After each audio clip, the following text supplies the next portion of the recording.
Yes. But imagine the same exact tour. Yes. A crew full of Qs. Mm-hmm. Big black men. A family of Trump supporters. Like literally same white tour. Yes. And here's the thing is they all feel like they belong. Right. They all feel like they belong. And that is the gift that we have to give. Yeah. To represent who we are as Americans. Yes. Hey everyone, I'm Morgan DeBaun, a passionate entrepreneur and life advisor. With the Journey podcast, you'll discover that success isn't about the destination, it's about the journey. I'm sharing stories of amazing people who've taken control of their lives. Join me on my own journey to discover the secret sauce behind reaching success with permission from no one else. Hey everybody, welcome back to the Journey podcast. I'm here today with the incredible Fawn Weaver. Fawn, welcome to the show. Thank you for having me. We are here in Nashville, Tennessee. Well, not in Nashville, Tennessee. We're in Shelbyville, Tennessee, yes. right outside of Nashville. You all know I live in Nashville. I'm so happy to be here. This is the first time that I've been able to make it to the distillery, and it's like I underestimated the scale. Yes. It's so big. I tell African Americans literally all the time, if you have a dream, step foot on the nearest green distillery and take off your shoes if you need to, because there's something about this ground that makes people dream bigger, think ownership. Yes. And but it literally happens by no one saying anything, just by showing up. It's actually overwhelming. You know, we walked into this room and walked into the building, and then I go into the bar and I say, there's a lot of seats up in this thing. Fawn don't do nothing small. Not at all. Not at all. One thing I've observed is you genuinely are consistent about big. Yes. And everything from, I went way back, so I went to your community that you had started, Happy Wives Club. Yes. And it was 1 million. Yes. You know, that was the goal. I noticed you have a lot of 100,000, 1 million. Yes. You've got the biggest bar in the world. Yes. You've got, when you did your book signings, I was watching the live. I was like, oh, my girl's still here doing the book signing. Lord. 24 hours straight. So tell me, where does that come from? It comes from my first business, which is PR, right? And bringing that forward, because understanding that I'm in a space, the spirit space, in which a brand, one of the big spirit conglomerates, will spend $60 million, $70 million in a single year to promote a single brand. Yes. In a portfolio of 10 brands, right? And that's just what they're spending on one brand. And so there's no way for me to compete with that. There's no way for me to come into this industry and disrupt and challenge. I can't go dollar for dollar with them. And so the question becomes, how do I make sure that everyone knows about Uncle Nearest, knows about the brand, knows about Love and Whiskey, the book? How do I do that? Well, it's earned media. But for a lot of people, they confuse the purpose of the press. They assume like a product comes out and they're like, send out a press release, the press should report on it. And they don't understand that's not how this works. That's not what the press is there for. We want to believe that the press is there to share our stories, but that's not how the press works. The press is there really to do one of three things depending on your platform: to get more viewers, more readers, more listeners. That is what the press is truly there for. That's right. Because you can't continue to be the press. That's right. If you can't pay to be the press. That's right. And so because press by nature is free for all of us, that means that somebody's got to pay for it. It's the advertisers. Well, you can't get the advertisers if you don't have the viewers, the listeners, the readers. And so I have a true understanding of that. I never go to the press and ask them for anything. I go to the press and say, okay, this is what I can do for you to get you more viewers, readers, and listeners. So I'm constantly thinking, what announcement can we make that is going to get the press more viewers, more listeners, more readers? And then I work toward that. So I always set a massive goal. When we said we were building this distillery, we were only 18 months old. I don't even know how many states we were in. I don't know how many cases we were selling at the time. All I know is it wasn't enough to announce a $50 million distillery. That's right. But what I knew is that if I announced a $10 million distillery, nobody would care. That's right. It had to be a number that viewers, readers, listeners would care about. Because if they care about it, then the press cares about it. Yep. Now I'm able to share the story. So the nature of what I do is I set really, really big almost seemingly impossible goals. I put it in the press. And then once I've done that, I have to achieve it. Because otherwise, That's right. Brand and the consistency. next time I do a big announcement, no one will report on it because it's like, she's the girl that cried wolf, right? Right. And so that's a part of, so every year I lay out all of the big announcements for the upcoming year. And most of those announcements that are on the schedule, for instance, for next year to make, we got to hit those goals in order for me to be able to make them. And so it keeps us on this perpetual sort of always achieving more than people think that we should be able to. Yes. But really, I'm just chasing the press story every single time. Incredible. I think that we're similar in that way. One of my challenges has been, because when I first started Blavity, I said, I want to be the voice of Black millennials. And I said, we are the voice of Black millennials. Yeah. We had all of 5 people reading the site, but there was no one else who was the voice of Black millennials. Right. So I said, I'm going to claim that. Absolutely. But it made my team very uncomfortable. They were very much like, well, how are we defining this? How are we? And I'm like, you guys, we gotta be something. Yes. You know, we have to achieve towards something. Yes. And my responsibility and our responsibility is to become the voice of Black millennials. So how are we going to do that? And how have you been able to encourage your team when you set such an ambitious goal that maybe goes against their natural grain? Yeah. How are you able to motivate them to go there? I think 2 things. One, they've watched me now long enough. In the beginning, it was I would set a goal and everyone would second guess it. That's right. But they would watch how hard I worked. And I think that there's that sense of, well, we can't let her work this hard by herself. And I would challenge my team and go, none of you will outwork me. Don't even try. I am going to always outwork you. And no matter how hard you work, I'm still going to outwork you because that is my job as the leader. Yes. And so I think a part of it is that I have such a belief in what I'm doing that it is easy to follow a leader that clearly knows where they're going, even if you can't see where they're going. If you've been on the journey with me long enough, like my chief business officer, in the beginning, I would set goals and she's like, Fawn, that's on, not sis. like when I gave the task of I want to be in all 50 states within the first 2 years. No independent had ever done that, ever. And everyone was telling her that's literally not possible. I said, it is possible. I will be on the plane every day in a different state pitching our brand. You'll be on the plane every day. There was 3 of us. The air mileage for that year, well, in fairness, my air mileage every year, I usually hit the top status of every airline by March of the year for the following year. It's absurd. I'm constantly on planes. But I think that motivation comes from once you set an impossible goal and you lead to hit it and you hit it, even if you fall a little short, as long as you've gone further than anybody expected you'd be able to, that's still a win. I think so too. I agree. And so I've done that so many times that when I set an impossible goal, the team goes, well, we don't know how we're going to do this, but let's go. That's just the thought process around it. So like a couple days ago, we announced Nearest Green Tennessee whiskey, which I'm sure I don't think anybody online missed that rollout. I said the king and the queen. And I walked in the door. I said, where's the green bottle? Look. And they said, it doesn't come out till Saturday. And I said, yeah, it doesn't come out till Saturday. And they're literally bottling it right now. If you were on the other side of campus, you would see them bottling it for the release this upcoming Saturday. Yes. And the even with that, they're looking at this and going, this in our industry is called OND, October, November, December. This is where you make the majority of your money, but it's also where the big guys spend the majority of their money on advertising and on marketing.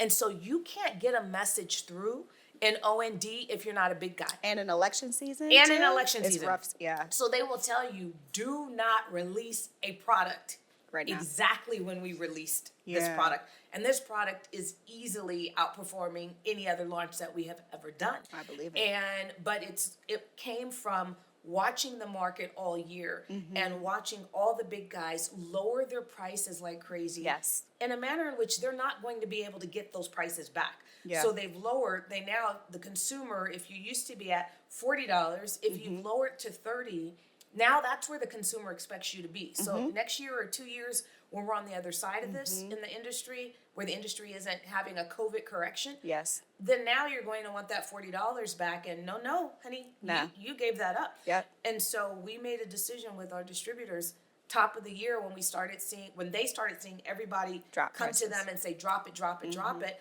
Our distributors said to us, if you can afford to hold, you will be wise to do so.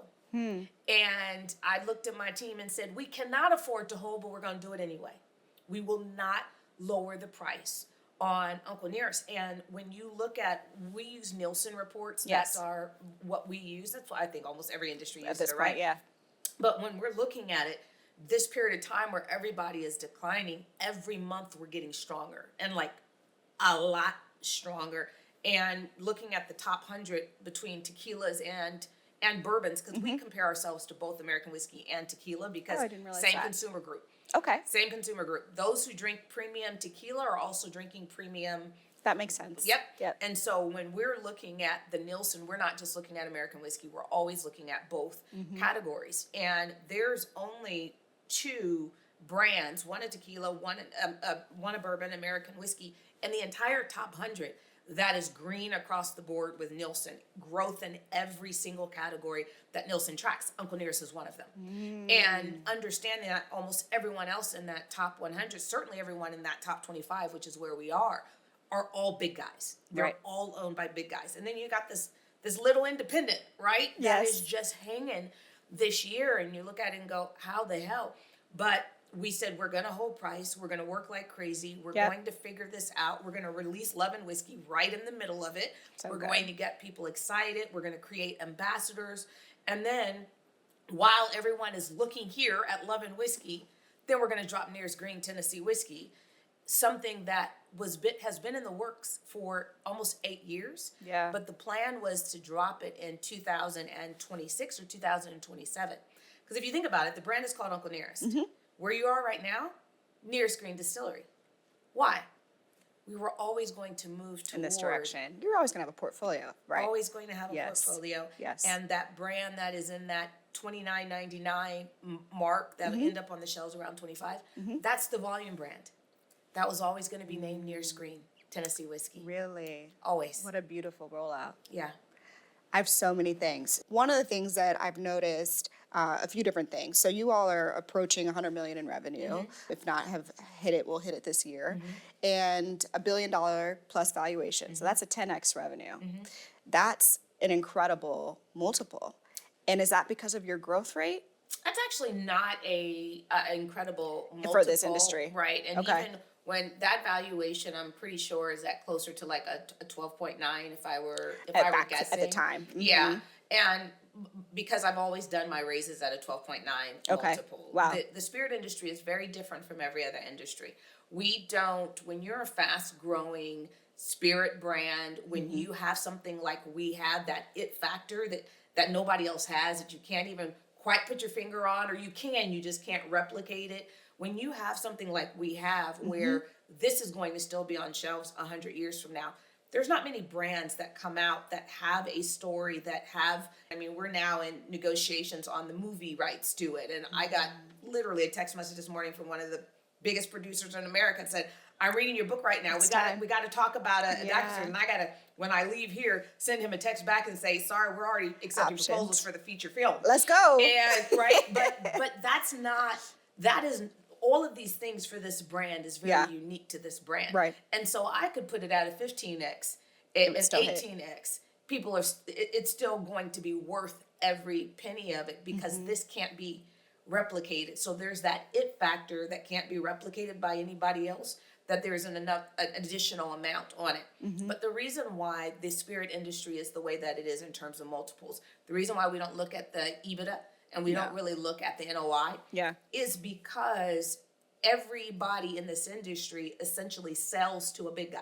That's right. And the big guy, because of economies of scale, are able to bring it down. Right. Yeah, that fly. We got to acknowledge that we have a horse third fly. member at our distillery. Yes. We also have 50 horses on Which are this beautiful, property. by the They're way. gorgeous. They're gorgeous. But they flies like horses. I'm not mad at the fly. We're in Tennessee, baby. We are in Tennessee. And I'm from Missouri. Yes, So, yeah. it is what it is. Yeah. So welcome, fly. Exactly. When you look at some of the deals that have gone on in the last 5 years, you're looking at 22x, 25x. It really just depends on that it factor that is there. I've always done a multiple much lower than where it could be because I'm not selling. And Well, so I was going to ask you that. Yeah, so I've got to create value for the investors that come in that give them an ability to sell on the secondary market. Yes. Because they're coming in with it being more valuable than what they're paying for it. Right. A lot of my girlfriends are angel investors in the SPVs that are being put together for you. Yeah. And I thought it was interesting. I was in Martha's Vineyard. I was in the back when you were speaking at Farm Neck. You were supposed to be on a plane and something happened. So that event. And I found it so interesting because I was listening to all the chatter. And for many people in that room, they had never considered, despite their own individual wealth, they had never considered being an investor, that this would be something that would be accessible to them. Yeah. And I'm curious, how much has that driven you, this wealth equity creation? Yeah. I mean, what you just said, I think is incredibly impactful, but I really want to make sure we get into it. Yeah, well, I think that for us as African Americans specifically, because we're first generation wealth, it's a lot harder for us to invest in things that grow on paper. We want to see it in our garage. We want to see it in our closet. We want to see it on us, right? Because there's something about that we feel as though, at least I know where this is, right? And there is a history of that. If you look up in North Nashville, the 40 freeway that's there came right through a prominent African-American neighborhood. Anytime you're walking around Central Park, 1/3 of that used to be Seneca Village. Right. That was all an all minority prominent area. You go through Tulsa and every freeway through there came through Black Wall Street. Right. And so we can go almost any place in America and anywhere that African Americans were able to create communities, to buy land, to buy property. Eminent domain came in and took it. Yes. Well, we still have trauma from that. And so what we tend to do is only invest in the things that we can literally hold on to with our hands. Right. But that's not how wealth is created. And so this is one of the reasons I'm so open and when even newer investors reach in and they have the money, but they've never done it before. I just had this call last week with really wealthy African Americans, but they'd never invested in anything that simply grows on paper. Right. And so all of their questions, and I had to keep sharing with them, don't feel as though these are dumb questions. No, We're it's first fine. generation money. Yes. You're asking questions that other races learned when they were growing up. You're in your 60s, but you're learning it now. So ask all the questions. Don't think any of them are dumb, because this is how we're going to learn, is by being open. And so even one of the questions, which was a very reasonable question, was, when we go in, we're usually not looking at shares, meaning this is the amount per share. Right. We're usually looking at, this is the percentage of the company you get. That's right. That's right. And so in my company, because of the valuation, right, you put in $1 million. You're not going to get a 10%. You get, right? Yeah. You put in $1 million, you're getting 1%. Yeah. Maybe. You put in $1 million, you're getting less than. No, you're getting 0.01%. Yeah. Right? Yeah. And so which for is scary, us, terrifying for people. except you have to, and this is why I'm like, listen, y'all need to listen to Jay-Z's lyrics. Like, somebody just take all of his business acumen that he has given us for $9.99, as he said in the story of OJ, right? If you took his lyrics and broke down a lot of lyrics, it would teach us a lot. Ownership, equity, and assets in the balance sheet. All of it. Leveraging it. All of it. I completely agree. I think one of our challenges as a community, we're getting better because we're talking about we it are. more. Yeah. But we were taught to save. We were taught to save, hold, Don't take on debt. Don't take on debt. And actually, saving is not how you become wealthy. That is not. investing is how you become wealthy. Without question. And people, entrepreneurs, I'm always trying to help us to not be so afraid to go broke. I know that sounds Terrifying. crazy, right? Yes. And it is terrifying for people, but I'm going to tell you, to do what I've done, to build what I've built, I've probably gone broke 25 times. Listen, if you can avoid it, by all means. But when you're talking about someone like Elon Musk, right? 7 times. But not only did he go like legit broke, Billion to zero. but even not the part that we knew public, the part that never went public was, I think it was I was listening to him, I was at a thing that he was at, and I believe it was his Series D, that if the funding hadn't come in on that Friday, Yes. every payroll check was bouncing on Yes. that Monday. Oh yeah, no, this man is risky. But that's why he continues to be the wealthiest man in the world, Absolutely. is because he is, or at least, of the people that report. Well, there's a lot of people wealth in Africa not reporting. that doesn't want to be on these lists, and the Middle East. Yeah. So of the ones who report, right? Yeah. And so understanding that entrepreneurship is risky business. If you have a soft stomach, don't get in this business. If you feel as though the way that you're going to grow your company is to save, That's not going to work, baby. This is not, the entrepreneurship is not if you're trying to build something. Yeah. If you're trying to build something, you're going to have to take on debt. You're going to have to take very risky chances and see how things respond and how people respond and consumers respond. And if they don't respond the way you hope, you got to pivot really fast. I tell my team, we will die in the middle. Oh, absolutely. You will die in the middle. You either have to be at the top, Yes. or you have to be at the bottom. Yep. And I don't wake up every morning to be at the bottom. Yes. So we either got to be at the top or nothing at all. At all. And again, terrifying for people. It is. This episode is brought to you by my friends at Quince. As you guys know, I talk about Quince all the time on Instagram. I am a Quince girly. Shifting my wardrobe from summer to fall is always a challenge. Luckily, Quince offers timeless and high-quality items I adore, ensuring my wardrobe stays fresh, and I have classic pieces that will last me for many years. Their fabrics are premium and their finishes are chef's kiss. I love Quince so much, and particularly I love their cashmere products. So whenever you see me in a really cute sweater, it's probably Quince, okay? By partnering directly with top factories, Quince cuts out the cost of the middleman and passes the savings on to us. And Quince only works with factories that are safe, ethical, and responsible, and they use premium fabrics and finishes that I love. As you prepare for this upcoming fall, make switching seasons a breeze with Quince's high-quality closet essentials. Go to quince.com/journey for free shipping on your order and 365-day returns. That's QUINCE.com/journey to get free shipping and 365-day returns. Quince.com/journey. If you're anything like me, you didn't start a business to spend the bulk of your time managing your finances. Between budgeting, tracking expenses, and staying organized for tax time, there goes a good chunk of your day. Get back to doing what you love and let Found do the rest. I've always wondered why there wasn't a baking tool designed specifically for us, small business owners who need something simple, cost-effective, and tailored to our needs. I used to waste money and time every single month juggling multiple apps and complicated accounts.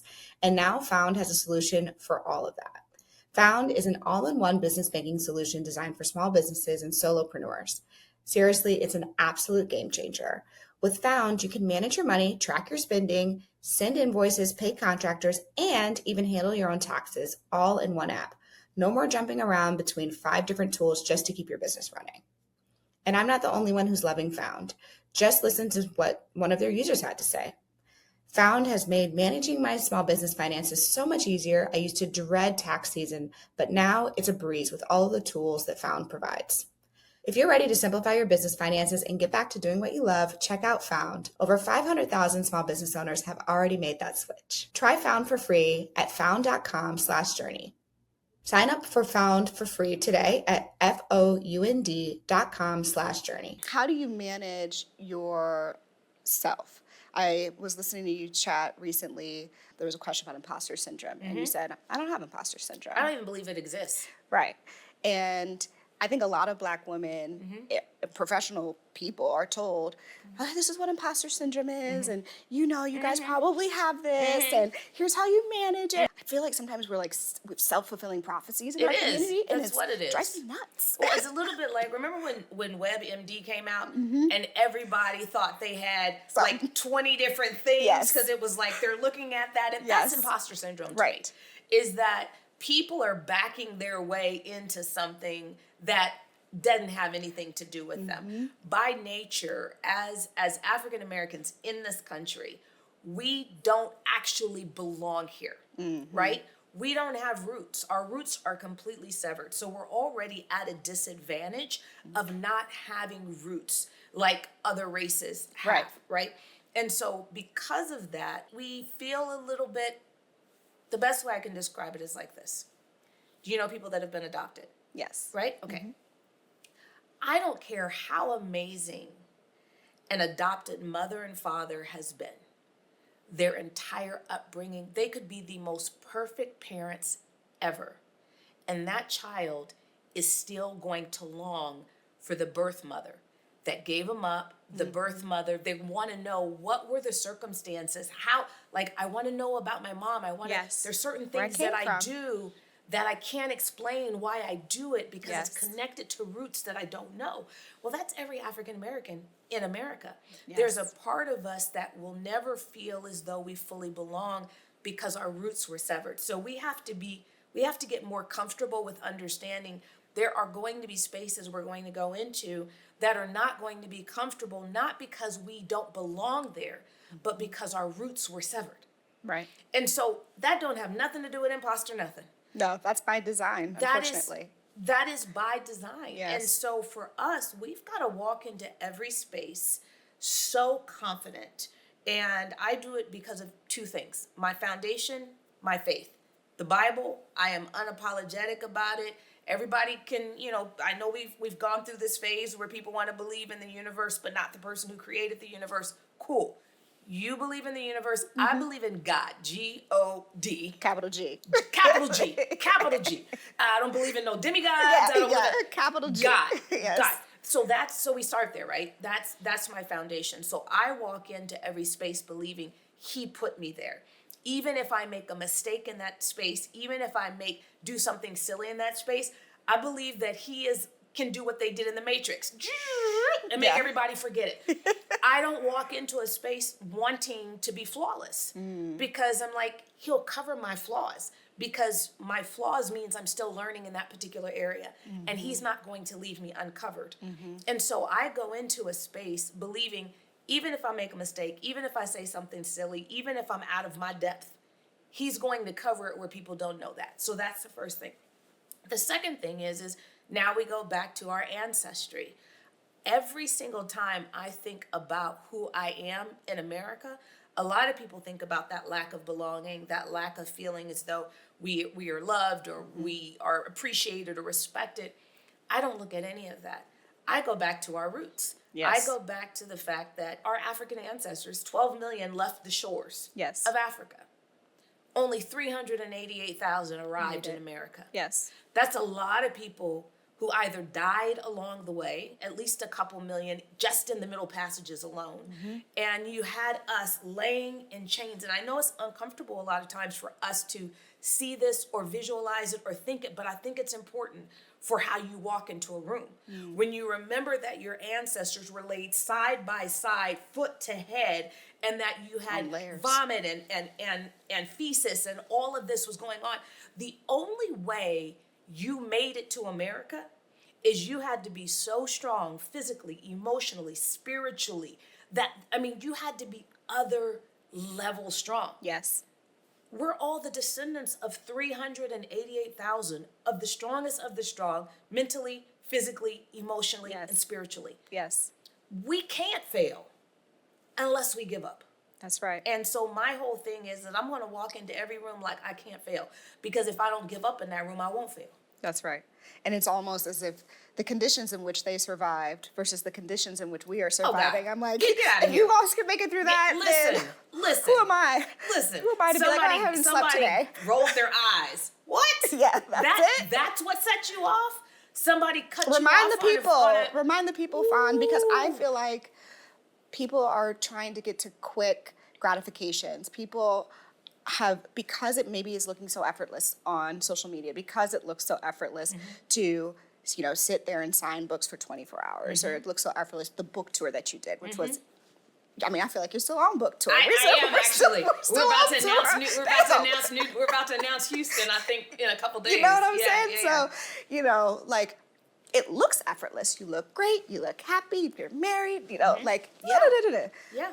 And in reality, because the perception is effortless, I think that what's happened is that people underestimate for themselves what is required to even do one of those things. Right. And that is, I think, for this next generation, one of the challenges that they're going to have to manage for themselves. We didn't have all this exposure to all of these people. We were, I mean, I grew up and then we had maybe Facebook in college, like, maybe just Facebook in college. Yeah. And how do you think this new generation is going to be able to manage themselves so that they can have that grit and resilience? Well, I think first of all, we've got to understand what authenticity is. People say they'll get on social and like, I'm just going to be real with y'all, and they'll tell you everything wrong in their business. What they just did was tell every investor, run.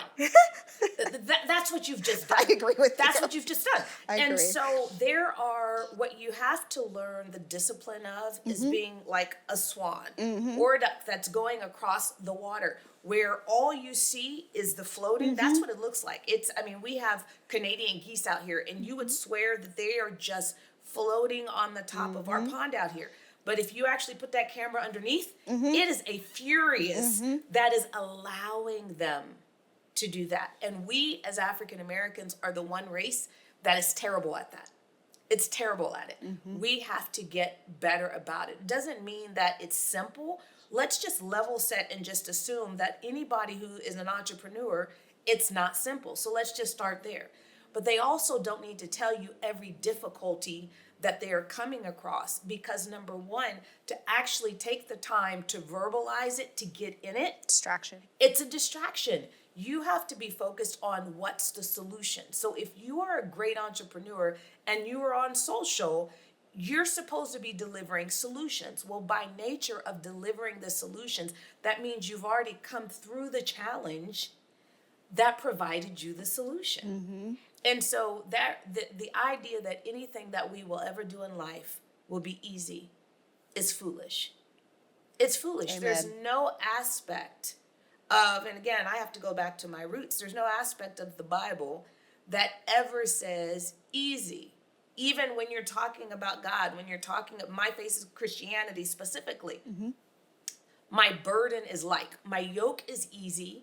So the yoke around, when you're in the South, I think when you're in other parts of the country, they think we're talking about egg yolks. So like, that's not what we're talking about. My yoke is easy. Yes. My burden is light. Right. Well, but here's the thing. By nature of that, that means there's a yoke and there's a burden. Always. Always.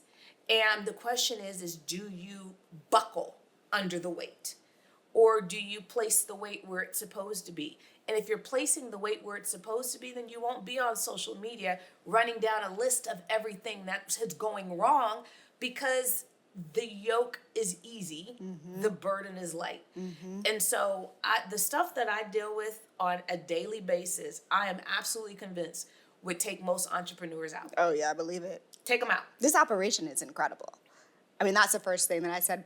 First, I was like, damn, this thing is big. And then the second thing I said, I wonder what the operation, like the staff. I actually talked to your team. I said, well, how many bartenders does this have? And they said, well, 18. Then you have the servers. That's 18 wells. Then you have the servers. Then you have, so. Got the back bar, and that's just one part Woo! of it, right? Then you've got all the tour guides, because we're now the 7th most visited distillery in the world. And we're not just the 7th most visited distillery in the world, we're the most diverse by far. And so on any given day, we are serving Trump supporters that are 75-year-old white men at the same exact time that we've got a group of Buffalo soldiers that rode up on their motorcycles, or a bunch of AKAs and Deltas and Alphas and Omegas. And let me tell you, every single time we got a Q in here, we know he's here. Absolutely. They're going to let you know. The purple and the gold and the bands. And, my dad is a Q, so my whole house, listen. I tell my team, do not put any, they probably don't know why. I say, don't put purple on anything. Listen. I grew up around so much purple. The one thing that Q does not stand for is quiet.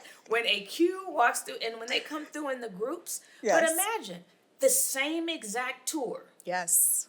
A crew full of Qs. Big black men. A family of Trump supporters. Like literally same white tour. Yes. And here's the thing is they all feel like they belong. Right. They all feel like they belong. And that is the gift that we have to give. Yeah. To represent who we are as Americans. Yes. Is the ability to connect with everyone, even if we don't agree with their thoughts, their views, their political positions. If we just look at it and say, you know what? Your worldview is different from mine because we grew up with two completely different understandings of how this country came to be. We grew up with two completely different understandings of what needs to happen to advance in this country, what needs to happen to be safe. Yes. I want someone to actually do a scientific, whatever you call those models, where they wire black people and they wire white people, and then they turn on police sirens. Oh, like the reaction, the stress levels. Do you feel comfortable and then you feel stressed? So one is going to feel more protected. Yes. Because they grew up with the police providing protection. Yes. And one is going to absolutely have their heart go into palpitations. Yes. We need to understand the differences in responses are based on worldviews. Doesn't make one right or wrong. It's just different worldviews. Different lived experiences. Different triggers. That's right. That's right.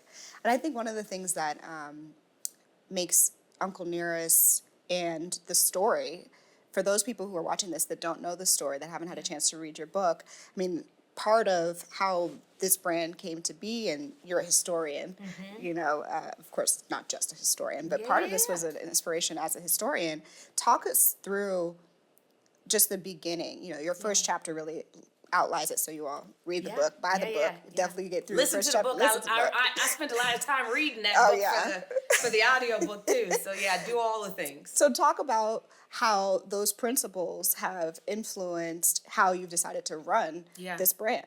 Well, even if you think about it, how most African Americans came to the story of Nearest Green was this understanding that Jack Daniels stole the recipe, hid the slave. Right. Like that is theory. That is the theory, right? Yes. That was rooted in nothing. It literally started in Black Twitter, no proof, no research whatsoever.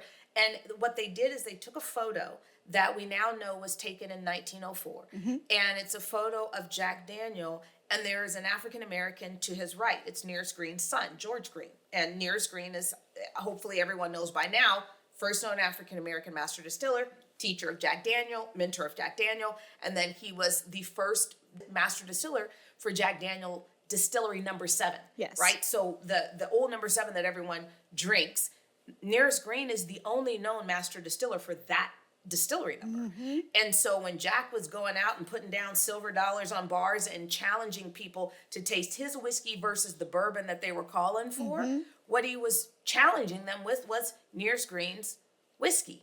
And so when you're looking at that, everyone looked at that photo with George Green next to Jack, and somehow we came to the conclusion that that person had been hidden. And I looked at that exact same photo, which is why it's on the cover of the book. And not only is it on the cover of the book, but it's right in the why center. I start off the actual book with this photo, but the full photo that shows he didn't just have a black man to his right. Right. He seated the center position of the entire photo Right here. to George Green. Right. But even more importantly, is that what George Green is doing, and the person in front of him is his They're nephew. sitting, yeah. What they're doing is Jack. A lot of people didn't know this, but they learn about it in this book. Is later in life, Jack was incredibly ill, and he gained an enormous amount of weight. By all things I've seen, medical records, it would seem as though he had diabetes, but I don't have medical records to confirm it. But what I do have medical records to confirm is that his right leg was amputated by the time that photo was taken. That's why they're all sitting down. Everyone is sitting down, but he's standing. Yeah. And they're covering, George Green and his nephew Lim are covering the fact that he's on a cane. He only has one leg. And so I look at this and I go, wait a minute. That is an entrusted position. Yes. That out of all of the people that are in this photo, the one you choose to put right next to you to help cover your infirmity, your weakness, Yes. is an African American man. That's one thing. The other thing is that in that period of time, if you did not want to acknowledge an African American, you didn't have to. Right. You simply left them out At of the all. photos. In Tennessee? Listen. What? And so the fact that not only did Jack make sure George is right there, to me what it said, and I believe this almost immediately after seeing it, what it said to me was Jack was making sure that America would not be able to write this story out. That's right. Of history. And thank God he did, because the entire time he was alive, Jack was alive, ran the distillery. Then he turned it over to his nephew Lim 4 years before he passed away. And then Lim later on turned it over to his great nephews. Well, under their leadership, the story of Nearest Green always told. George Green, Eli Green, always a part of it. It was a part of their tours down at the distillery when they started doing it. Even when they sold the company in 56, they continued to run it and to be the influence of it. It wasn't until the very last of Jack's descendants, Regger Motlow, who was the president of Jack Daniels, and he went over to sit on the board, wasn't until he passed away in 78. Story disappears almost immediately after he passes keepers. away. They were the keepers of the story. That's right. And once they were gone, the story disappeared. Well, guess who knew that was going to happen? Jack Daniel. That's right. And so now you have this strategic positioning where Jack never took another, and a lot of people don't know this, Jack never took another photo with other people in it. He took one photo his entire lifetime with other people in it. Wow. And that one photo, he made sure that the entire photo was centered around an African American man. Incredible. So we would never be able to forget who this person was, even if America tried to wipe him out, wouldn't be able to be successful. That's right. And then they were great about when they would do press. The only distinguishment between Tennessee whiskey and Kentucky bourbon, other than geography, is the process that Nearest Green taught.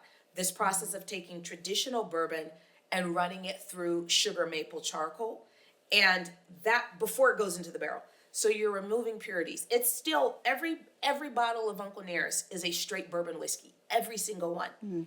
But it's also a Tennessee whiskey because we did that extra step. It doesn't add anything, so it remains bourbon. But because of the impurities that it removes, it is more costly for us to make. Right. It takes longer for us to make than our friends up in the north in Kentucky. I argue all day long that it is a more premium product, and we got the hardware to back it up. We are now going into our 6th year in a row as the most awarded bourbon in the world. Wow. The Masters medals came out yesterday or 2 days ago, and Uncle Nearest got 10 awards, all gold, got 1 silver. I got to go and look to see what that silver was. Well, let's And celebrate the golds I now, want to challenge the silver because I'm not going for it. But the point is like all golds. Yes. And the only other distillery we were even really competing with was Buffalo Trace, who puts out the top Kentucky bourbon. And so you've got us going toe And they've been around to toe. for... Oh, forever. Yeah, Everybody yeah, has been, yeah. right? And so we've got the hardware to prove that this is super Elite. premium. But when it comes to us as a group of people, of African Americans, if we don't drink nothing else, we should be drinking Tennessee whiskey because it's the only spirit in America that we were equally credited for the process. So you can't be a Tennessee whiskey without going through the Lincoln County process. Jack Daniel's descendants made sure that when the press asked them, where did that process come from? They said, it came with the Africans. Interesting. It came with, and we say enslaved now. Right, They didn't right. then. Yes. It says the slaves in the hills taught Taught that. this. Well, who were the slaves in the hill? Nearest Green, his boys, his friends. Yes. That's who was in the hills making the best whiskey that was coming out of America. Mm-hmm. And so we should be uniquely proud to buy Tennessee whiskey. I agree. Uniquely proud. And I think one of the things that I've been thinking through when I'm thinking about my next phase in life and what I want to continue to do with Blavity and Afrotech and different businesses, I get so frustrated because I think that sometimes our community doesn't realize how much power we already have. Yes. Our buying power is already really incredible. And if we were more intentional with just the dollars we already spend, I'm not saying go spend more money. I'm saying the dollars you already spent, the drinks you already are drinking, the clothes you are already wearing. If you were more intentional, the impact would be incredible for our own economy. But there's a flip side to that. Tell me. We've got to be more intentional about putting out products of excellence. Okay. Just because it's black is not black excellence. I agree. And so I started telling people, stop calling what I do black excellence, because you put that same name on something that's mediocre. I don't disagree. Right? Yes. So this is one of the backlashes we're seeing right now with black-owned products. Yeah. Where everyone, black-owned businesses, black-owned products, where they're like, nobody is supporting. Okay, but we had such an opportunity between 2020, 2021, and 2022. To capture, but we had to capture with excellence. Yes. And we put out a lot of garbage, and we need to be clear about that. We need to be honest about that. And so now we're now having to deal with the fact, those of us who put out excellent products, that the reality is a lot of people that specifically went to support black-owned products got garbage. Had a bad experience. Had a terrible experience. Absolutely. And so we have to... Across the black, white, green, Asian, blue, everybody. But this means that when we see each other putting out something that is not of excellence, we need to call each other on it. Ooh, Don't pretend it's okay. I think we do. I mean, I think that our community is incredibly... If I go on a young black products page, typically consumer CPG, we tend to play a lot in the CPG space, and I look at their comments, there's a lot of negativity there. And sometimes I think that the standard that we hold ourselves to also can be like, wait, how are you expecting a 2-day turnaround from a small business that just launched last year? Well, but it's not Amazon. Yeah, but you got to ignore the comments. Yeah. And the reason you have to ignore the comments is you have to remember that we have been tagged as very gullible from other countries. And so people should just read Putin's Color Revolution. It's spelled COLOUR. But one of the things he says in the Color Revolution is that I will continue to spread a water hose of lies because America will respond with a water pistol of truth. Yes. It's important to understand that other countries are in our comments. So when I see somebody that is like all over trolling, I don't spend any energy talking to them. I don't even know that they're black.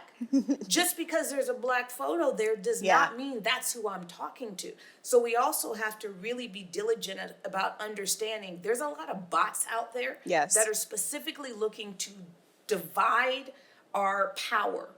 They're trying to divide us. Literally, a house divided against itself cannot stand, right? And so you have a lot of countries that the one group that they are targeting in America is us. We're the most vulnerable. We're the most vulnerable because we don't check our resources. Listen, as a media company, I get on my team all the time. Just because the tweet has been retweeted by credible sources does not necessarily the origin of the tweet. Check the source. Yeah. Check the source. The whole story. We're up in arms about Nearest Green being a slave whose recipe was stolen, who was hidden from us. That's viral. It went viral. Yes. And I still, to this day, I've done thousands of interviews. I still have to correct people. I'll be out in the marketplace and people will be so excited to tell me about the story, they won't know who I am. And they're like, this is Uncle Nearest, and da-da-da-da, and Jack's da-da-da-da. And I'm like, okay, so first of all, the woman who you're talking about who did the research, that's me. And that is not what I have ever seen, right? But it takes on a life of its own. Yeah. And so we've got to get better about checking our sources and not getting so angry the moment we see something. We will jump on an injustice without simply checking the source and making sure that what is said is accurate. And so the reason I'm not up in arms almost at any point ever is because most of the stuff we're up in arms about, we have it wrong. There's an element of it that got left out in the translation of it going viral. And we got to understand that's not even us. That's Russia, that's Iran, that's North Korea, and that's China, all in our chats. I completely agree with you. We see it all the time. And I'll give you guys an example for people who are listening in who still don't believe what we're saying. They'll create, you guys know how when people's Instagrams get hacked, and so they take your page, they're cloning it. They'll clone your page. Yeah. The reason it's hard to figure out is because they've cloned somebody else who's real. Yeah. If you go on TikTok and you look up my name, you're going to see 7 versions of me because every time I post, it posts. It's a bot. So it literally just copies and pastes. So it literally looks, people can't tell the difference between me and, how would you? It's the exact same content. Yeah. And they are commenting, they're DMing people. People are having whole conversations with me. Complete conversations. I had someone try to convince me that they were ludicrous. Now, mind you, I know ludicrous. I'm dead. No. And this person, I kid you not, this person saw me comment or saw Luda comment on one of my posts or something like that. He comes in my DMs to convince me that Luda is the bot and that he is the real ludicrous. Yes. And I'm looking at this like, what? Yes. It's real. But it's real. It's And there's real. sometimes there's people, but to your point, I've gone back and forth with someone like, hey, can you take this down? They're like, no, I really need the money. I'm like, but it's my page. It's me. No, I'm so serious. No, it is. And so people have to understand, you got to take what you're seeing on social with a grain of salt, unless you're going to take the time to dig in and see what's really there and go past the layers, then you can't be bothered. I mean, I literally look at it and go, I don't even know if you're real. Yeah. So I'm going to get worked up, and I don't even know if who's person. commenting is real. That's right. Yeah. That's a good point. What's coming to mind for me is our good friend Monique Rodriguez and Mael. Yeah. The situation there. And Wait, I don't know. I don't keep up. no, you know, Mael went viral a few years ago with her rosemary oil product. And she recently sold the business to Unilever, I believe. Or maybe it was P&G. It doesn't matter. Either way, Unilever or P&G. Same. And so our community has a tendency when we sell our companies to non-Black owned companies to say, the product's going to change, the formula is going to change, everything's going to change. And Monique specifically is a woman, and it's a family-run business. I mean, she's been very intentional about her business and how she built it.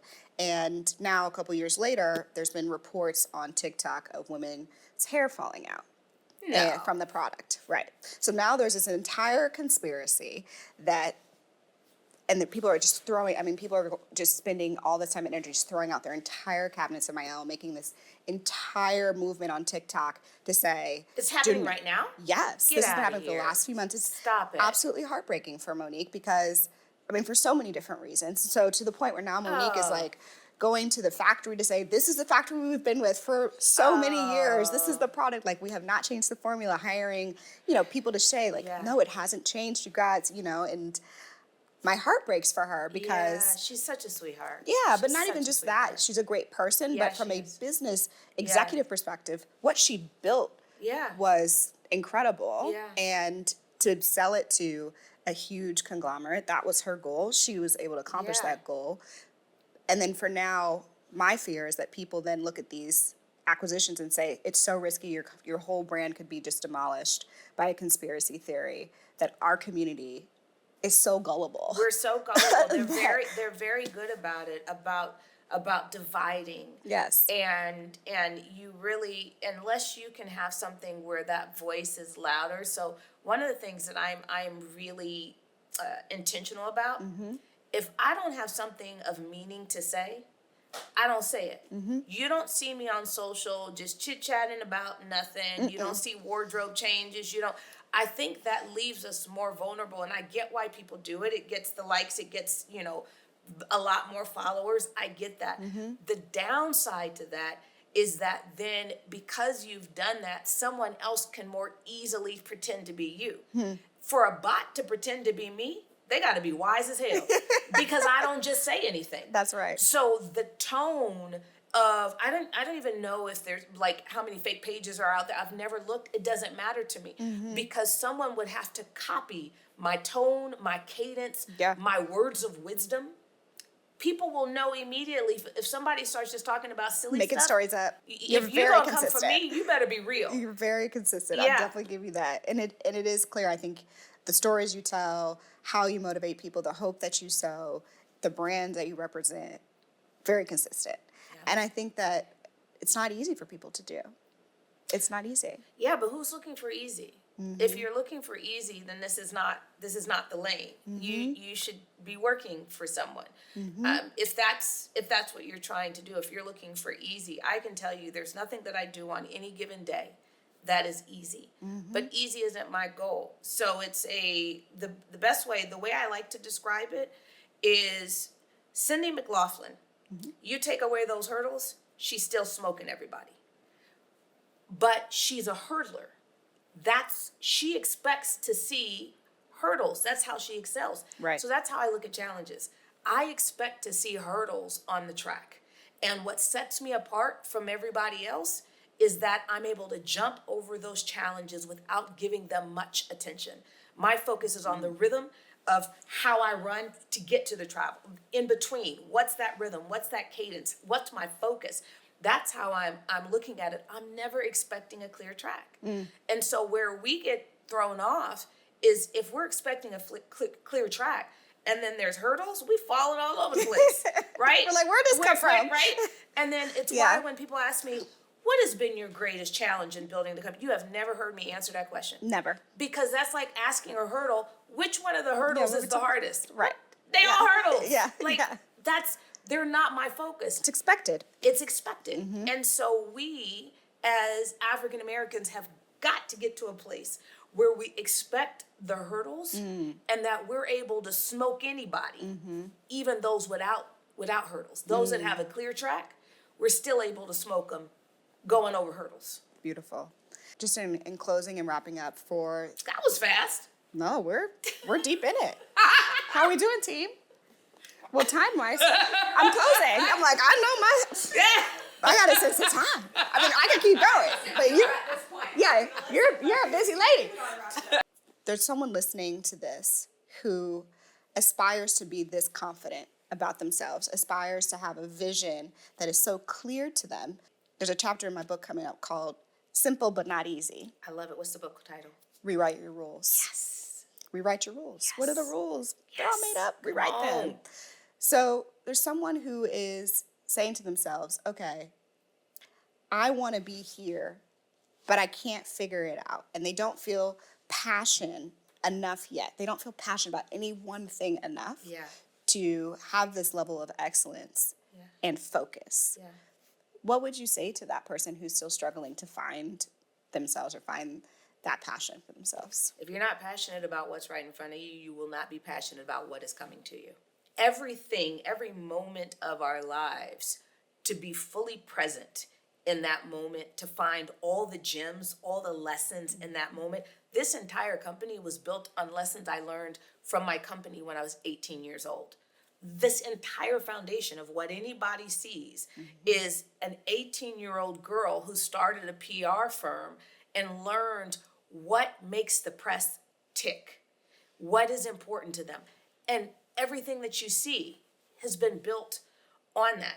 Well, if I wasn't passionate about PR in that moment, what is here today would not exist. And so in every moment of our lives, we have an opportunity to be passionate about what we are involved in then. And to me, it's a little bit like an unlocking. I mean, I come from a generation of Atari, right? And so, and Super Mario Brothers and all the rest of that stuff. Yes. But you got the gems that you took with you. And from every season, it unlocked the next season. I think a lot of people are stuck in the seasons they're in because they refuse to gather the gems in that season that will unlock the next season. And so, if you're not happy with your life today, you're not going to be happy with your life in the future. I don't care what you have, how much money. If you're not content with the purpose of today, understanding that your purpose is you. Your purpose on life is you. It is whatever God has given you to do in that moment. We got to look at these little things. Yes. And understand this is a collection of gemstones. So every season of my life has had a lot of challenges, but I looked at every one of those challenges as literally as diamonds. These are the gems that are coming forward with me, and it's what I'm going to build upon in the next season. And so I am wildly passionate about what I'm doing right now. If you had talked to me 10 years ago when I put out Happy Wives Club, I was wildly passionate about building that community and sharing what it's like to be happily married and going and interviewing couples 25 years or more that have been happily married 25 years or more around the world. I was equally as passionate then. If you go back to my PR firm and you talk to anybody who worked for me, I didn't know what I was doing from a leadership standpoint, but I knew how to talk to the press. Right. Passionate at that moment. And so if anyone who is waiting for their purpose to arrive, you've already missed your purpose. And with that, thank you all for tuning in. Fawn, Thank you. thank you. And thank you to the fly. Shout out to the fly. Shout out to the fly. Who's still in our shot. No, but seriously, this is incredible. I appreciate you. And for those who are looking to connect with you, what is the best place for them to do that? Instagram. I respond to all my DMs. It's not a bot. It's not a bot. But if it's long, you will get a message from me saying, condense this. I don't have time for all this. That's right. Amen. Please, give me the bullets. Give me bullets. Make it short. That's right. Make it concise. Yes. But I respond to all of my DMs to this day, no matter how many there are. Incredible. You're an incredible woman, and I'm inspired by you. So thank you for your time Morgan. today. Ditto. Bye. Thanks for listening to the Journey podcast. If you enjoyed this episode, make sure you leave a review and head to our Instagram and YouTube to leave a comment. I look forward to hearing how this podcast has made an impact on your own journey.